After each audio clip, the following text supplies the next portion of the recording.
Olá, tudo bem? Meu nome é João Paulo, sou adventista do sétimo dia. No vídeo anterior foi tratado sobre a sequência dos eventos proféticos e dentro dessa sequência foi abordado sobre a purificação da organização adventista do sétimo dia.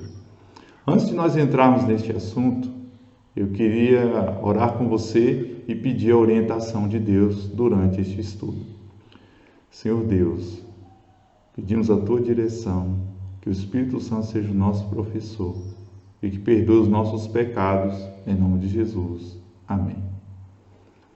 Quando Deus olha para o estado de seus profetas seguidores hoje, o que Ele vê? Testemunhos para a Igreja, volume 5, página 72. Quando Jesus olha para o estado de seus profetas seguidores hoje, vê ingratidão, formalismo oco, hipocrisia, orgulho farisaico e apostasia. O que é apostasia? É o afastamento dos princípios bíblicos e dos testemunhos, que é o espírito de profecia.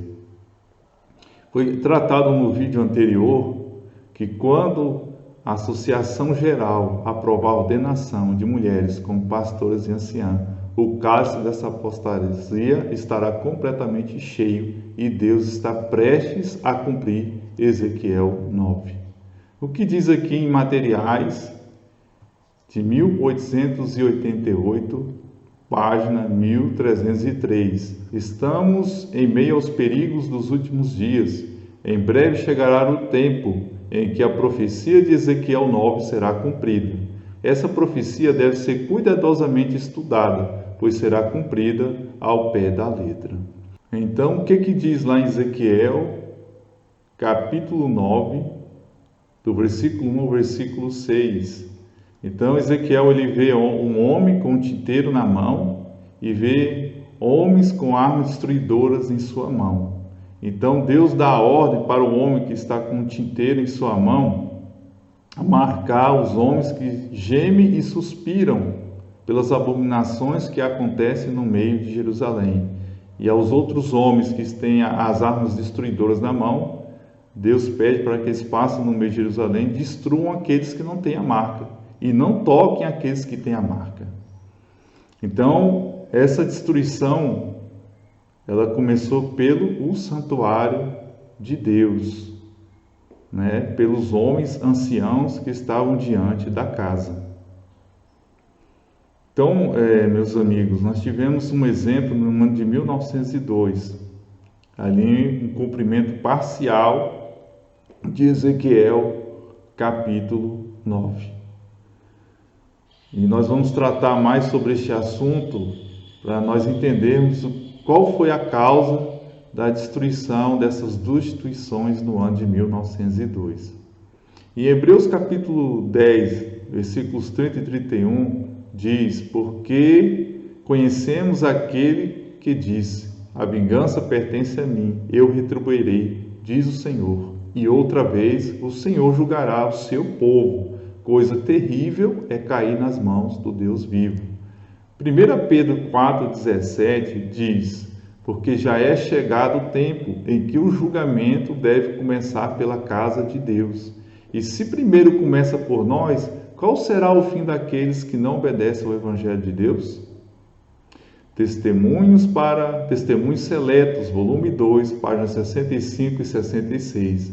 Vemos aí que a igreja, o santuário do Senhor, foi a primeira a sentir o golpe da ira de Deus. Os anciãos, aqueles a quem Deus dera grande luz, e que haviam ocupado o lugar dos depositários dos interesses espirituais do povo, haviam traído o seu depósito. Colocaram-se no ponto de vista de que não precisamos esperar milagres e assinaladas manifestações do poder de Deus, como nos dias da antiguidade. Os tempos mudaram. Estas palavras fortaleceram-lhes a incredulidade e dizem: o Senhor não fará bem nem mal. É demasiado misericordioso para visitar o seu povo em juízos. Assim, paz e segurança é o grito de homens que nunca mais erguerão a voz como trombeta para mostrar ao povo de Deus suas transgressões e à casa de Jacó os seus pecados. Esses cães mudos que não querem ladrar são aqueles que sentirão a justa vingança de um Deus ofendido. Homens, virgens e crianças, todos perecerão juntos. Porque estes líderes, que são os depositários dos interesses espirituais do povo de Deus, traíram seu depósito e não mostram mais as transgressões do povo de Deus e os pecados da casa de Jacó. The Sing of the Times, 21 de abril de 1881, diz: o pecado é corrupto em sua natureza. Um homem infectado com sua lepra mortal pode transmitir a contaminação a milhares. Muitos não ousam condenar a iniquidade para que não sacrifique a posição ou a popularidade. É por alguns considerada falta de amor repreender o pecado. Os servos de Deus têm a mais solene obrigação de apresentar a palavra de Deus sem medo ou favor. Ele deve chamar o pecado pelo seu nome correto. Seremos responsáveis se não repreendermos e remediarmos o mal? Patriarcas e Profeta, página 578, diz: aqueles que têm muita pouca coragem para reprovar o mal, ou que por indolência ou falta de interesse não fazem esforços sérios para purificar a família ou a igreja de Deus, são responsabilizados pelo mal que pode resultar da negligência do dever. Nós somos tão responsáveis pelos males que poderíamos ter verificado em outros pelo exercício da autoridade parental ou pastoral, como se os atos tivessem sido nossos. Em The Things of the Times, 18 de junho de 1892, eles falam sobre a graça, eles pregam sobre graça. Aparentemente eles oram por graça, mas eles não têm a graça de Cristo em seus corações. Então, quando muitas pessoas veem os erros na igreja e na família, eles sempre recorrem à graça. A graça ela virou uma desculpa para que as pessoas permaneçam no pecado, para que as pessoas façam vistas grossas para o erro. Então, meus amigos, aqui a palavra de Deus, através do Espírito de profecia, diz que esses homens falam de graça, oram por graça, mas não têm a graça de Deus no seu coração. Sabe, aqui no The Bible-Ation, 1 de fevereiro de 1897, diz: mas antes de o Senhor punir os homens por sua iniquidade, Ele lhes envia uma mensagem de advertência. Antes de visitá-los com seus julgamentos, lhes dá a chance de se arrependerem.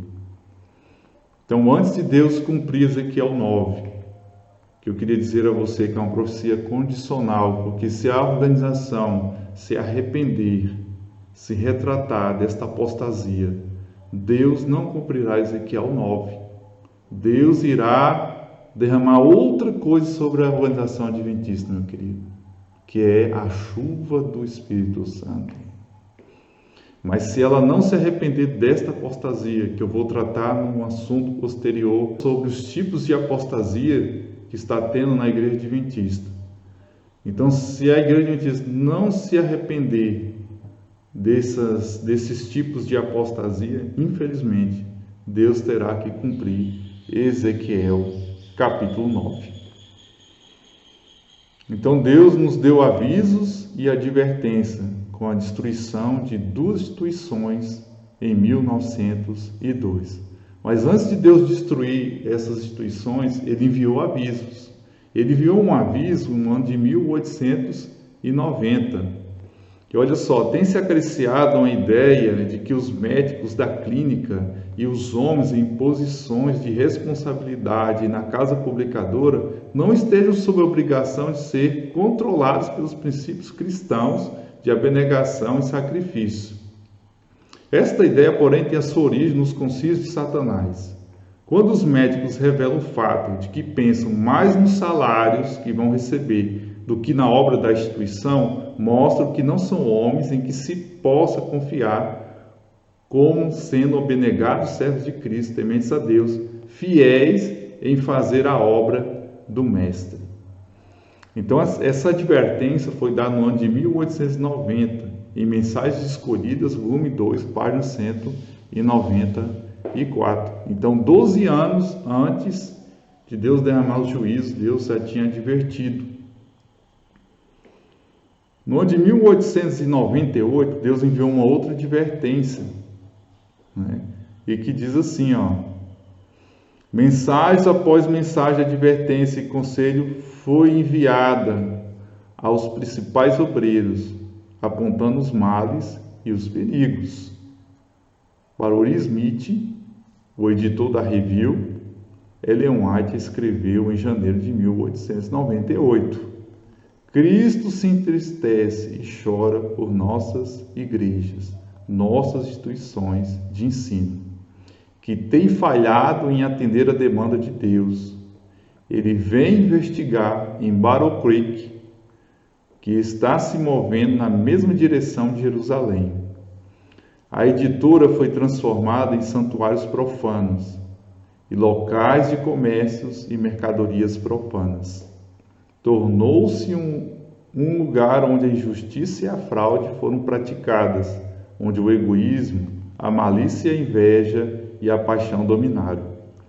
No entanto, os homens que levaram a esse trabalho com base em princípios errados parecem não ter consciência de seu curso de ação errado. Quando as advertências e súplicas vêm a eles, dizem: ela não fala por parábolas? Palavras de advertência e reprovação têm sido tratadas como histórias inúteis. Então, mais uma vez, Deus enviou avisos, mas os seus avisos têm sido constantemente rejeitados. Deus enviou mais um aviso no ano de 1901, dizendo que os seus testemunhos estavam sendo rejeitados. O que levou Deus a queimar essas duas instituições? Proliferação e subdesenvolvimento das instituições em Battle Creek, o fracasso da igreja em alcançar e estabelecer centros novos e viáveis de influência em muitos lugares, o pagamento de salários excessivos a uns poucos selecionados, fraquezas e deficiências da administração institucional, literatura questionável publicada, literatura denominacional tornou-se secundária e as influências espirituais e o poder diminuíram. A rejeição dos testemunhos também foram a causa das queimadas dessas instituições, Injustiça, fraude, egoísmo, malícia, inveja, paixões carnais ali envolvidas. Pensavam mais nos salários do que na própria obra da instituição. Não praticavam abnegação e nem sacrifício. Então, tudo isso levou Deus a queimar duas instituições. E olha só o que diz aqui. Deus queria nos ensinar alguma lição através dessas queimadas. Louvemos ao Senhor porque a vida de seus filhos tem sido tão preciosa aos seus olhos. Ele poderia ter eliminado os obreiros em seu descuido e autossuficiência. Mas não, ele diz, eles terão outra chance.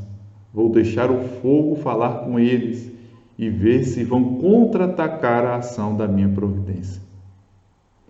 Vou experimentá-los como que pelo fogo, para ver se aprenderão a lição que desejo ensiná-los. Será que de fato eles aprenderam a lição? Será que de fato nós aprendemos a lição? Com certeza não, meus amigos. Estamos a cometer os mesmos erros. Aqui que diz aqui, Manuscript Releases, volume 13, página 123. O Senhor assinalou cada movimento feito pelos líderes de nossas instituições e associações. É perigoso rejeitar a luz que Deus envia. Deus tem enviado luz a nós através do Espírito de profecia. O que nós estamos fazendo com esta luz? Estamos aceitando esta luz ou estamos rejeitando esta luz? A história, meu amigo, se repetirá. E olha o que diz lá em Ministério das Publicações, página 170. O Senhor trabalhará para purificar a sua igreja. Em verdade vos digo que o Senhor está prestes a virar e derrubar as instituições chamadas pelo seu nome. Não posso dizer com que rapidez esse processo de refinamento começará, mas não será muito adiado. Aquele cujo leque está em suas mãos limpará o seu templo de sua contaminação moral. Ele purificará completamente o chão. Quero dizer a vocês que se depois das advertências dadas nestas queimadas, os líderes de nosso povo continuarem, assim como fizeram no passado, exaltando-se a si mesmos, Deus levará os corpos a seguir. Tão certo como ele vive, ele falará com eles em uma linguagem que eles não podem deixar de entender. Ministério das Publicações, páginas 171, 173. Tenho certeza de que, a menos que a administração dessas instituições seja conduzida mais segundo a ordem de Deus, haverá mais revelações do desagrado de Deus, né? Então, meus amigos, muitos ficam perguntando, será que de fato Deus fará isto com sua igreja? Deus purificará a igreja com fogo? Destruirá instituições, igrejas e associações?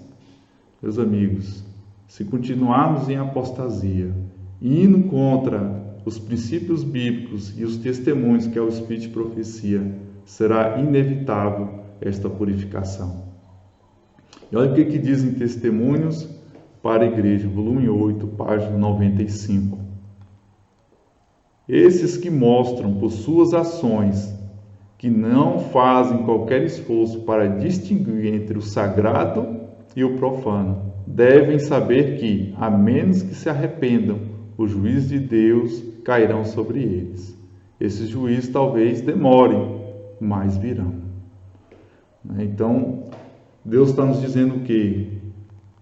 Que se nós não fazemos esforços para discernir entre o que é sagrado e profano, né?